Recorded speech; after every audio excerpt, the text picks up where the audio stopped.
Question number 4 discuss करते हैं। On 30th January 2001 A limited purchased $5,000 from US supplier on credit basis. तो देखिए ना, यूएस के सप्लायर से क्रेडिट में $5,000 में मशीनरी खरीदा है और ए लिमिटेड का फंक्शनल करेंसी बता दी इन्होंने रुपया है ना, रुपये। Exchange rate on the date of transaction कितना, रुपये पर डॉलर 60 है। तो क्या हम यहाँ पर इनिशियल रिकॉग्निशन कर सकते हैं? जी हाँ, हम इनिशियल रिकॉग्निशन कर सकते हैं। तो हम पहले इनिशियल रिकॉग्निशन कर लेते हैं ना। Question number 4, initial recognition. यहाँ पर हम करेंगे इनिशियल रिकॉग्निशन, कितना करेंगे, कब करेंगे, 1 जनवरी को, है ना। और रिकॉग्निशन होगा machinery account debit to creditors होगा, पैसे चुकाने हैं इसे। कितने चुकाने, $5,000 चुकाने। पर हम तो फंक्शनल करेंसी में रिकॉर्ड करेंगे और आज का हमारा फंक्शनल करेंसी क्या, रुपये हमारा फंक्शनल करेंसी, और आज का रुपये पर डॉलर 60 है। तो इन्हें डॉलर को रुपये में कन्वर्ट किया जाएगा। ये आएगा कितना, 3,00,000 रुपीज़। ये हमने एंट्री पास कर दिया 1 जनवरी, यानी मशीनरी बढ़ जाएगा, लाइबिलिटी बढ़ जाएगा बैलेंस शीट में। आगे देखते हैं। The fair value of the machinery determined on 31 March 2001 is $5,500। यानी बता दिया इन्होंने, फेयर वैल्यू 31 मार्च का मशीनरी का $5,500 है। यानी डॉलर तो बढ़ ही रहा है, $5,000 से $5,500 हो जा रहा है। और एक्सचेंज रेट है 31 मार्च का कितना है, 65 है। एक्सचेंज रेट 31 मार्च का 65 है। हमें पता है मॉनेटरी आइटम जो होता है उसे हम रीमेजर करते हैं, नॉन मॉनेटरी आइटम को रीमेजर नहीं करते। The payment to overseas supplier done on 31st March 2022 and the exchange rate on 31st March 2002 is ₹67। यानी 31 मार्च 2002 को दिया। देखिए पहले, इससे पहले 31 मार्च 2001 आया था, उस दिन पेमेंट नहीं किया। नेक्स्ट ईयर में 31 मार्च 2002 को पेमेंट कर दिया सप्लायर को, तब आपका रुपये पर डॉलर 67 था। और बताया कि 31 मार्च 2002 को फेयर वैल्यू जो मशीनरी का ना, रिमेन अनचेंज्ड है, ये अनचेंज्ड है यहाँ पर। Prepare the journal entries for the year ended on 31st March 2001 and year 2002 according to Indus 21 tax rate is 30%। तो देखिए सबसे पहली बात, यहाँ पर कहीं पर भी ये जिक्र नहीं किया कि रिवॉल्यूशन मॉडल फॉलो करा जा रहा है। और जनरली क्या होता है, अगर कुछ भी जिक्र नहीं किया हुआ रहता तो तुम कॉस्ट मॉडल के हिसाब से ही करते हैं, है ना, क्योंकि यहाँ पर कहीं पर भी रिवॉल्यूशन मॉडल का जिक्र नहीं किया हुआ है। और रही बात फेयर वैल्यू की, तो हम क्वेश्चन में तो ये समझेगा जानबूझ के दिया हुआ इन्होंने फेयर वैल्यू ताकि हमें गुमराह कर सके, क्योंकि हमें पता है मॉनेटरी आइटम का रीमेजरमेंट होता है, नॉन मॉनेटरी आइटम का रीमेजरमेंट नहीं होता है। यूट्यूब में ऑलरेडी वीडियो है जहाँ पर हमने 1 hour 50 minutes के अंदर आई थिंक हमने पूरा कंसेप्ट रिवाइज किया था इंडस 21 का, जरूर से देख लीजिएगा, तब ये सारी चीज़ें क्लियर रहेगी। तो यहाँ पर अब देखिए रिवॉल्यूशन मॉडल फॉलो नहीं है, पर फिर भी आईसीए का जो आंसर है वो कहीं ना कहीं थोड़ा गलत भी है। फिर भी हम यहाँ पर एज्यूम करेंगे रिवॉल्यूशन मॉडल फॉलो किया जा रहा है, ये हम एज्यूम करेंगे। तो आप मेरी बात को समझिए। यहाँ पर अब देखिए मशीनरी अकाउंट मेरा बैलेंस शीट में, ये जो मशीनरी है, ये मशीनरी मेरा नॉन मॉनेटरी आइटम है, हमें पता है ना। और ये क्रेडिटर जो है ये मेरा मॉनेटरी आइटम है। तो जो मेरा क्रेडिटर है ये तो मुझे इनको $5,000 चुकाना ही है मुझे। और एक्सचेंज रेट 65 हो गया है ना, 31 मार्च का एक्सचेंज रेट 65 हो गया। तो आप देखिए 60 रुपीज़ से एक्सचेंज रेट कितना हो गया, 65 हो गया, यानी 5 रुपीज़ करके पर डॉलर बढ़ चुका है। और मुझे $5,000 अगर अब 31 मार्च को मैं देखूँ, अगर मैं चुकाता हूँ तो $5,000 मुझे 65 रुपीज़ करके खरीदना पड़ेगा, है ना, यानी 3,25,000 मुझे चुकाना पड़ेगा। तो डेट मीन्स वाट, मैं ये कह सकता हूँ कि 31 मार्च है, जब रिपोर्टिंग पीरियड एंड हो रहा है, तो मैं क्या करूँगा, ये जो मेरा क्रेडिटर है इसे मैं बढ़ा दूंगा, मेरा नुकसान हो रहा है, पीएल अकाउंट डेबिट करूंगा मैं, है ना।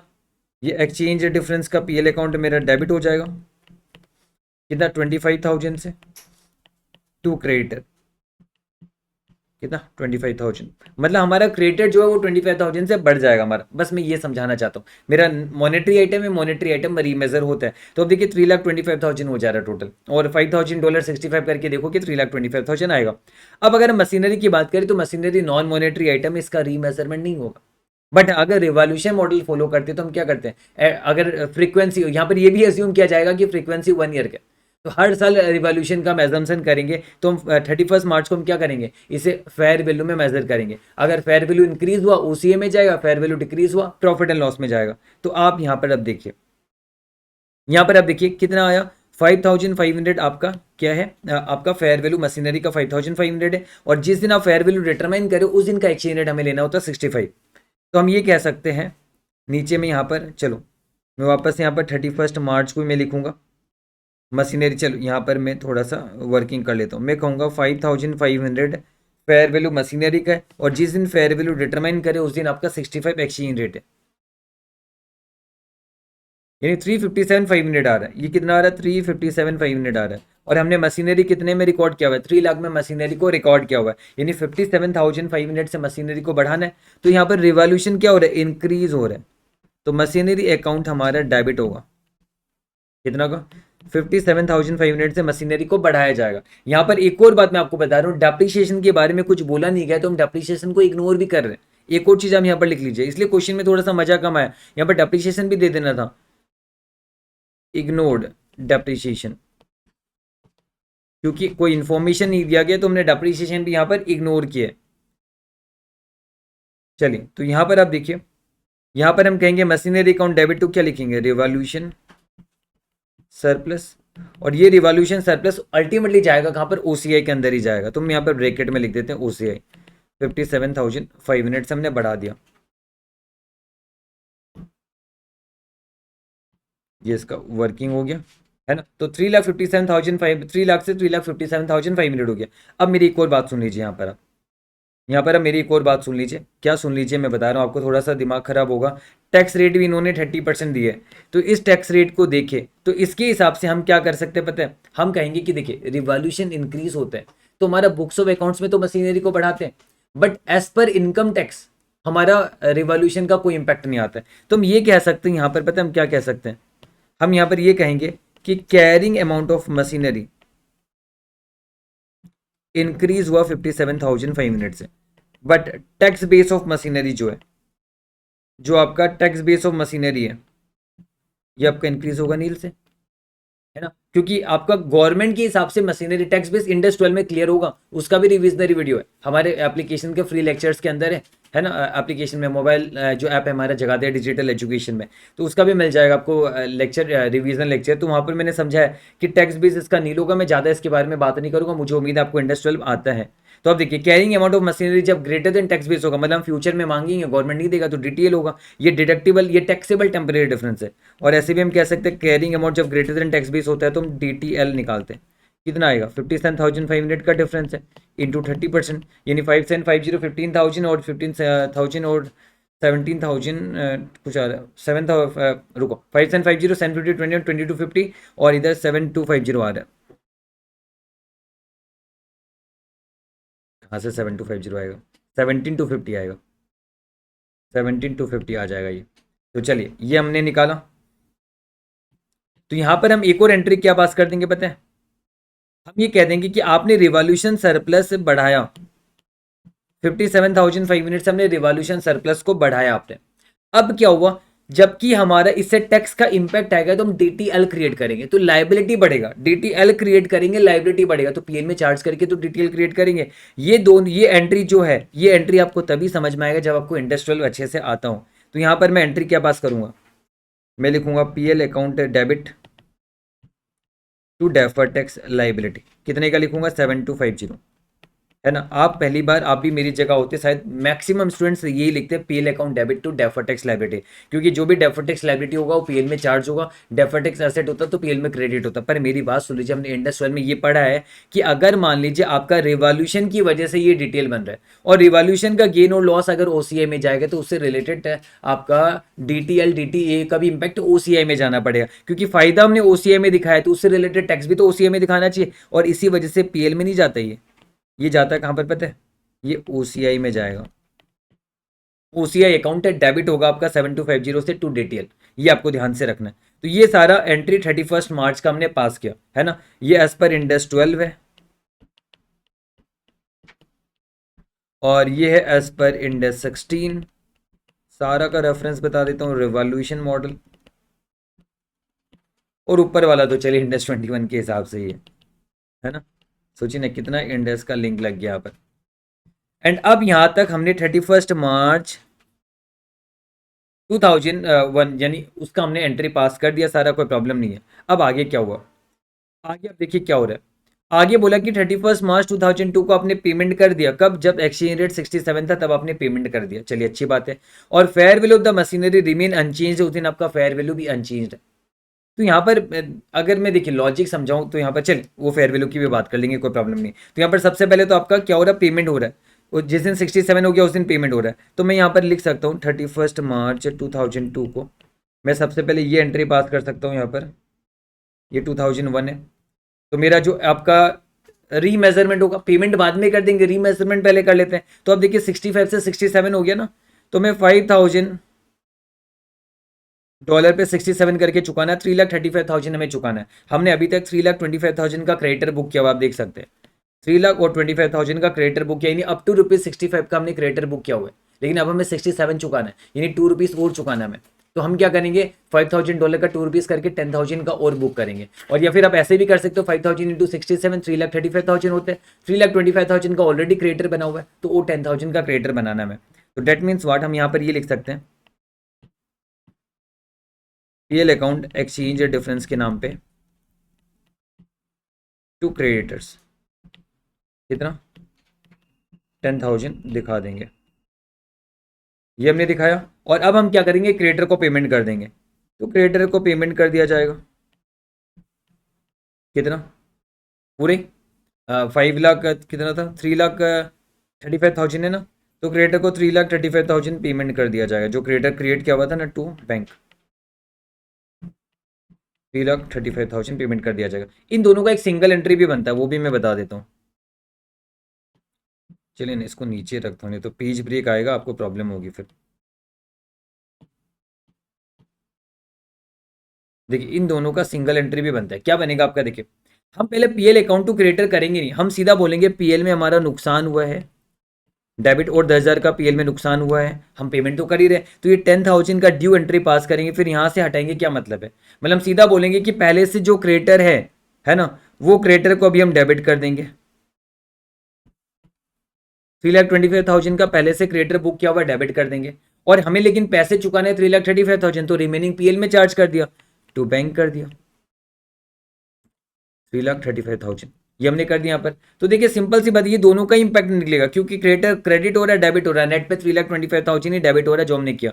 ये सिंगल एंट्री भी आप पास कर सकते हो, समझ में नहीं है तो ये भी आपका चलेगा, कोई प्रॉब्लम नहीं है ना, ये चलेगा हमारा। अब ये करने के बाद अब हम क्या करेंगे, मशीनरी। देखिए मशीनरी की बात करूँ तो यहाँ पर फेयर वैल्यू में कोई चेंज ही नहीं आ रहा है, तो जब फेयर वैल्यू में कोई चेंज ही नहीं आ रहा तो रीमेजरमेंट करने का तो कोई सवाल ही नहीं बनता, क्योंकि फेयर वैल्यू में कोई चेंज ही नहीं, तो अब रीमेजरमेंट क्यों करोगे। पर फिर भी आईसी ने एक गलती की यहाँ पर, क्या गलती की मैं आपको बता देता हूँ। इन्होंने माना, चलो ठीक है, इन्होंने माना कि आप फेयर वैल्यू रीमेजर करोगे, क्योंकि फेयर वैल्यू का मतलब ही होता है कि आप फेयर वैल्यू में चेंज आएगा तभी तो आप उसे रीमेजर करोगे, फेयर वैल्यू में कोई चेंज ही नहीं तो वैसा का वैसा ही पड़ा रहेगा।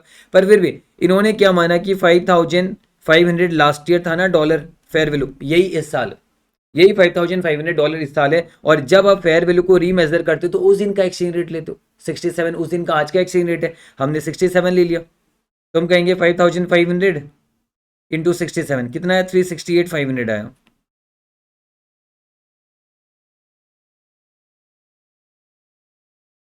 368,500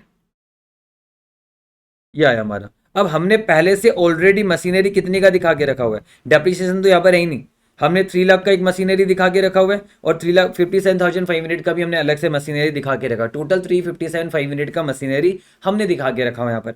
तो चलिए अगर इतने का मशीनरी दिखा के रखा हुआ है तो यहाँ पर आप बोलोगे अभी फेयर वैल्यू को रीमेजर करना चाहते हो, फेयर वैल्यू मॉडल लगाना चाहते हो, और रिमेन अनचेंज मतलब $5,500 ही रहेगा इंटू 67, जिस दिन हम फेयर वैल्यू मेजरमेंट करते उस दिन का 67 एक्सचेंज रेट है, तो आपका 368,500 आ रहा है। हालांकि मुझे थोड़ा कम हजम होता है, क्योंकि फेयर वैल्यू में कोई चेंज ही नहीं हुआ तो भैया रीमेजरमेंट का कोई सेंस ही नहीं है, और रीमेजरमेंट नहीं करना है तो नॉन मॉनेटरी आइटम में तो ऐसे भी आपका रीमेजरमेंट नहीं होता है एक्सचेंज डिफरेंस के चलते, है ना। और यहाँ पर फेयर वैल्यू में कोई चेंज ही नहीं तो वैसा का वैसे पड़ा रहने देता, कोई काम ही नहीं था। पर फिर भी आईसी ने जबरदस्ती किया, सारी चीजें बताऊंगा क्या क्या गलती किया, तो 368,500 यहाँ पर आया ही। अब यहाँ पर प्रॉब्लम क्या आ रही है, अब हमें देखा कि पहले से 357,500 तक का मशीनरी दिखा हुआ है, तो एडिशनली 11,000 का एडिशनली हमें मशीनरी को बढ़ाना है। तो हम क्या करेंगे, हम यहाँ पर एंट्री पास करेंगे, machinery account debit to OCI में दिखाएंगे ना, रिवॉल्यूशन सरप्लस, OCI में दिखाएंगे इसे, कितना 11,000 दिखाएंगे। ऐसे की गलती आपको बताऊंगा, ये नहीं करने से भी एंट्री चलता, पर फिर भी चलिए हमने किया इसे। हाँ, ये वाला एक हुआ। अब देखिए, अब अगर आप रिवॉल्यूशन सरप्लस बनाओगे लेकिन इसका बेनिफिट तो गवर्नमेंट आपको देगा नहीं, तो हम यहां पर एक और चीज क्या कहेंगे कि कैरिंग अमाउंट हमारा इंक्रीज हो रहा है 11,000 से, बट टैक्स बेस हमारा नील से इंक्रीज हो रहा है क्योंकि गवर्नमेंट हमें अलाउ नहीं करेगा, तो इसके चलते DTL बनेगा 11,000 का 30%, यानी 3,300 का DTL बनेगा। तो हमें एक और एंट्री पास करना चाहिए फिर यहाँ पर, OCI account debit 3,300 to DTL 3,300, ये एंट्री हम पास करेंगे यहाँ पर। तो ये दोनों आपका एंट्री यहाँ पर पास होगा अगर होगा, पर मेरा कहना है ये दोनों एंट्री आना ही नहीं चाहिए। अब मैं आपको दिखा रहा हूँ ICA ने क्या गलती की।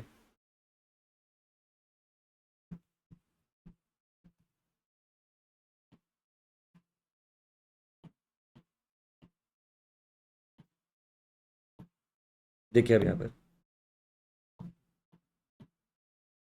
ICA ने क्या गलती की। ICA ने पहले तो ये ठीक किया कि मशीनरी टू रिवॉल्यूशन सरप्लस इन्होंने दिखाया 27,500 और 30,000, देखिए दोनों मिला के दिखाया 57,500 दिखा दिया, जो मैंने पहले भी दिखाया था, इन्होंने भी दिखाया। फिर इन्होंने 17,250 का डेफर टैक्स लाइबिलिटी भी क्रिएट किया, ये हमने भी किया था, कोई प्रॉब्लम नहीं है। अब देखिए इन्होंने यहाँ पर आगे जाके ये भी एंट्री हमने पास किया, 3,25,000 क्रिएटेड था, 10,000 का PL टू बैंक, ये भी हमने एंट्री पास किया था, दो एंट्री में हमने पास किया था, सिंगल एंट्री भी बताया। प्रॉब्लम का है पता यहाँ है, एक तो इन्होंने क्या किया, इसे रीमेजर किया, ठीक है, और जो रीमेजर करने पर 11,000 का फर्क आया, ये इन्होंने PL में दिखाया, जो कि इम्पॉसिबल है, PL में कैसे जाएगा ये। हाँ, और यहां पर इन्होंने क्या लिखा पता है, exchange difference arising on translating monetary item. अरे भाई ये मॉनेटरी आइटम थोड़ी ना मशीनरी, इनको कोई बताओ ICA को, ये मॉनेटरी आइटम नहीं, ये नॉन मॉनेटरी आइटम है, ये गलती है इनकी यहाँ पर। और मान भी ले चलो ये PL गलती से लिखा होगा ICA ने, इसकी जगह पे OCI लिख देना था, तो चलो इसका आपने जब पहले यहाँ पर जब आपने इसका DTL क्रिएट किया था, तो इसका DTL क्यों नहीं क्रिएट किया, ये प्रॉब्लम है। तो इतनी सारी प्रॉब्लम, मेरा कहना है पहले ये एंट्री आना ही नहीं था। चलो ये एंट्री अगर आया तो यहाँ पर OCI आना था, और अगर ये क्रिएट भी किया तो अब इसका DTL भी बनाइए फिर, तो कितनी सारी प्रॉब्लम है। तो ये प्रॉब्लम है यहाँ पर, जो कि मैं चाहता हूँ कि आप देख लीजिए आप कितनी एंट्री पास करोगे, और या फिर आप ICA के साथ जाना चाहते हो तो ये रट्टा मार सकते हो। अब आगे एक और चीज आपको मैं बता रहा हूँ, ये तो गड़बड़ है यहाँ पर। ICA ने पता क्या किया, इससे पहले जो RTP MTP में ये क्वेश्चन था, जहां से उठाया गया फिर SM में डाला गया था, वहां पर इन्होंने और ही हद करी हुई है, वहां पर तो और हद पार है। मैं आपको दिखा रहा हूँ क्या हद है वहां पर। वहां पर इन्होंने देखिए कि क्या किया था, कहाँ गया कहाँ गया,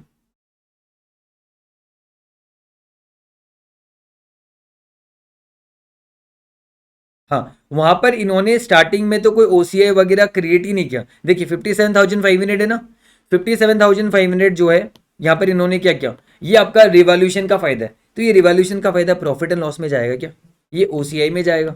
तो ये यहाँ पर गलत क्या हुआ था, एक्चुअली वहां से उठाया उन्होंने, यहाँ से उठाया, इसको ठीक करने की कोशिश की, इसको तो PL को तो ठीक करके OCI कर दिया, और यहाँ पर तो देखिए ना DTL भी नहीं बनाया इन्होंने। सेम क्वेश्चन है, सेम क्वेश्चन है, देखिए यहाँ पर।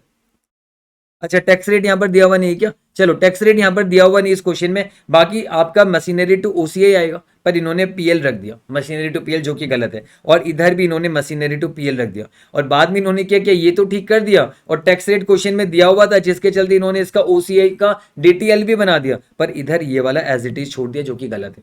यानी ये तो आपको एक्सेप्ट करना ही पड़ेगा, एंड फिर भी चलो ठीक है आपकी मर्जी है, पर ये मैं 100% श्योर हूँ कि यहाँ पर प्रॉब्लम है। एंड यहाँ पर प्रॉब्लम इसलिए मैं आपको कह रहा हूँ कि बाकी सारी चीज़ें एक्सेप्टेबल हैं, लेकिन ये लास्ट वाली एंट्री एक्सेप्टेबल नहीं है। आप इसे देख लीजिएगा आपको क्या करना है, मेरा फर्ज है आपको बताना, मैंने आपको बता दिया, क्योंकि in case of non monetary item, जो कि मशीनरी नॉन मॉनेटरी आइटम है, इसे हम कभी भी रीमेजर नहीं करते, है ना। और इन्होंने ऊपर लिख भी दिया मॉनेटरी आइटम, और मॉनेटरी आइटम में मशीनरी डाला, मतलब ये कह रहे हैं कि ये मॉनेटरी आइटम है, जो कि गलत है। तो चलिए आपको मैंने समझा दिया सारा चीज़। हाँ, हालांकि मैंने इस वीडियो में, रेगुलर वीडियो में इसका बैलेंस शीट वगैरह भी बनाया था, अभी मैं यहाँ पर इसका बैलेंस शीट मैं नहीं बना रहा हूँ, चलेगा, मुझे लगता है कोई प्रॉब्लम नहीं है आपको यहाँ पर, आप इसे आराम से समझ के, बिना बैलेंस शीट के, इतने सारे क्वेश्चंस में बैलेंस शीट है ही ऐसे भी, तो यहाँ पर आप आराम से मैनेज कर लोगे, बैलेंस शीट की जरूरत नहीं है, एंड आप समझ गए होंगे अच्छी तरीके से। तो चलिए क्वेश्चन नंबर 4 डन।